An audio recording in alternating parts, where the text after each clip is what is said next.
ઘટના એવી બનેલી હતી કે જે તે ટાઈમ પર લગભગ 3 થી 4 મહિના પહેલા છે ને આપણી આ જગ્યાની ઉપર જે જગ્યા આપણે મારા નાનલા ભાઈએ રેન્ટ પર લીધેલી છે પાર્ટી પ્લોટ માટે અને હોટલ માટે ભાડેથી લીધેલી છે જગ્યા. તો એ જગ્યા ઉપર પહેલાં હોટલ ચાલતી હતી, હમણાં હોટલ બંધ છે અને એક પાનનો ગલ્લો ચાલુ કરવામાં આવેલો હતો. એ જગ્યા અમારી પ્રિમાઇસીસમાં હતી પાનના ગલ્લાની. તો છતાં જસપાલભાઈનો ફોન આવ્યો કેમ કે આપણા ગામની હદમાં આપણે પાનનો ગલ્લો ચાલુ નહીં કરવાનો, આપણે પાનનો ગલ્લો બંધ કરી દીધેલો હતો.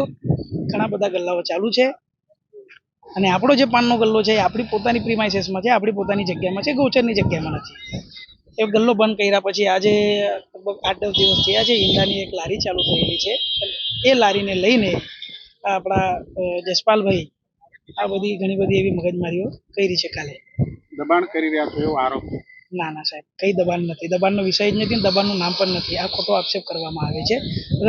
અગર દબાણ કરવાનું અગર જસપાલભાઈ એમ કહે છે કે ડેપ્યુટી મેયરના છોકરાઓ અહીંયા દબાણ કરે છે, તો તમે જાતે વિઝિટ મારી છે અહીંયા ને તમે આજુબાજુનું બધું જોઈ શકો છો.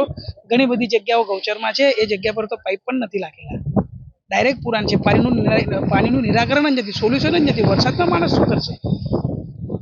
દબાણ અમારું નથી, આજુબાજુ વાળોને ઘણી બધી જગ્યાઓ પર દબાણ કરેલું છે. એ જસપાલભાઈને એ દબાણ દેખાતા નથી. ત્યારે જ ન્યૂઝરૂમ ગુજરાતની યુટ્યુબ ચેનલને સબસ્ક્રાઇબ કરો અને ઇન્સ્ટાગ્રામ અને ફેસબુક પર ફોલો કરો.